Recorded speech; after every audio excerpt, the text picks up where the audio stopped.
Can you travel to the Czech Republic with diabetes? Yes. The Czech Republic is a fantastic destination full of castles, culture, quaint towns, reliable trains, and unique surprises. Be smart and be careful, and diabetes won't stop you. I'm Jeremy, and I've had type 1 diabetes forever, but I still travel all over the world. Here's my personal blood sugar report from 10 days in the Czech Republic. Overall, I have to admit that my blood sugar control wasn't exactly stupendous the whole time. Sometimes if you have diabetes, you develop bad habits. My bad habit at this time was being overly afraid of low blood sugars and not taking enough insulin when I ate. The good thing is that traveling in the Czech Republic forced me to rethink and improve my control in a stunning setting. First, some cold hard stats. Over the 10 days, I checked my blood sugar 49 times.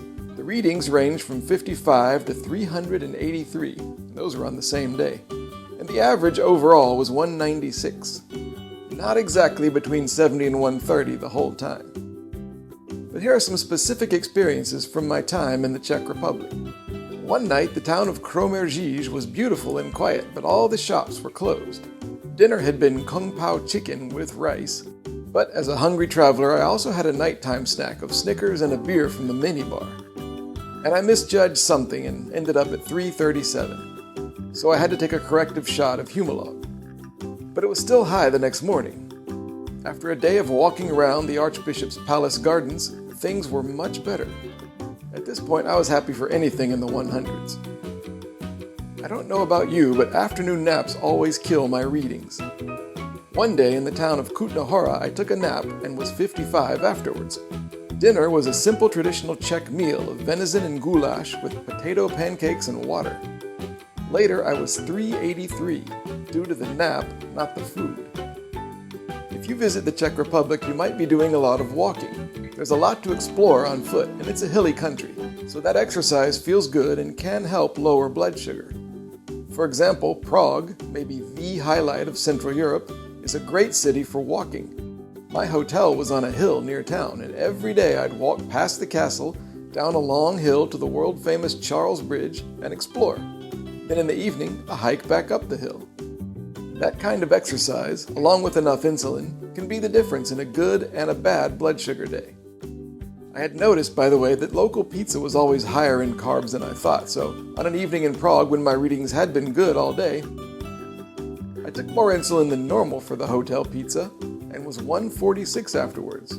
That was my best day diabetically in the Czech Republic. At one point I got sick. It was the only time on this whole 4-month trip, but in my tiny room in the little tiny medieval town of Český Krumlov, I took a day off and just slept all day.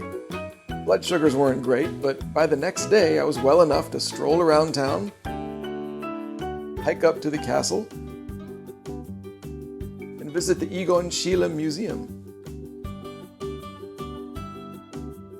That's the magic of traveling in a place like the Czech Republic. Its beauty and charm inspire you to be your best. Who has time to be sick here? To sum up my trip to the Czech Republic with diabetes, I would say that the food was thicker than I expected, and I wasn't taking sufficient insulin. That, plus some unhealthy snack-type meals, gave me more high readings than I should have had. Plus, the 2-day illness didn't help. But of course, even that can teach you a lot about handling blood sugar in difficult circumstances. Type 1 diabetes is never perfect when you're traveling, but it isn't perfect at home either. And as I always say, if you're going to have rough blood sugars, why not in a place like this? If you visit the Czech Republic, you may have ups and downs with blood sugars. But be smart and aware, and you'll learn something, and be very glad you win.